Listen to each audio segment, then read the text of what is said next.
ലോകത്ത് ഏറെ ചർച്ചയായതാണ് ലിസി പ്രിയദർശൻ വിവാഹം. വീട്ടുകാരുടെ എതിർപ്പ് മറികടന്നാണ് ലിസി പ്രിയദർശനെ വിവാഹം ചെയ്യുന്നത്. ഒരുമിച്ച് സിനിമ ചെയ്യവേ പ്രണയത്തിലായ ഇരുവർക്കും സുഹൃത്തുക്കളുടെ പിന്തുണയുമുണ്ടായിരുന്നു. 1990-ലായിരുന്നു താരം വിവാഹം. കല്യാണി, സിദ്ധാർത്ഥ് എന്നീ മക്കളും ദമ്പതികൾക്ക് ജനിച്ചു.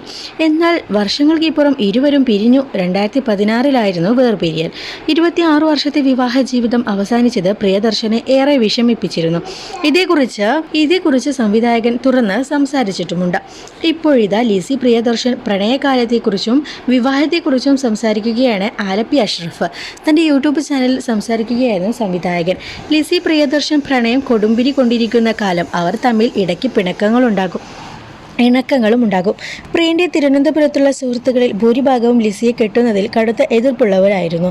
ഞാനും കൊച്ചിൻ ഹനീഫയുമൊക്കെ ലിസി പക്ഷക്കാരും. അന്ന് കൊച്ചിൻ ഹനീഫയുടെ പകലിൽ ഒരു പൗർണമി എന്ന സിനിമയുടെ ഷൂട്ടിംഗ് എറണാകുളത്ത് നടക്കുന്നുണ്ട്. ശിവകുമാർ, രാധിക, ലിസി, റഹ്മാൻ തുടങ്ങിയവായിരുന്നു താരങ്ങൾ.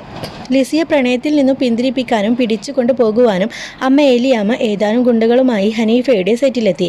സംഘർഷഭരിതമായ അന്തരീക്ഷം അവരവിടെ സൃഷ്ടിച്ചു.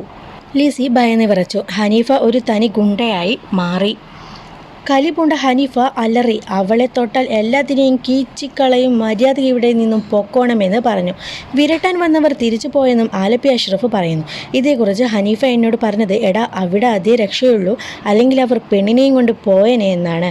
ഹനീഫയ്ക്ക് ഇല്ലായിരുന്നെങ്കിൽ എൻ്റെ കാര്യം പോകായനെ എന്നാണ് ലിസി എന്നോട് പറഞ്ഞത്.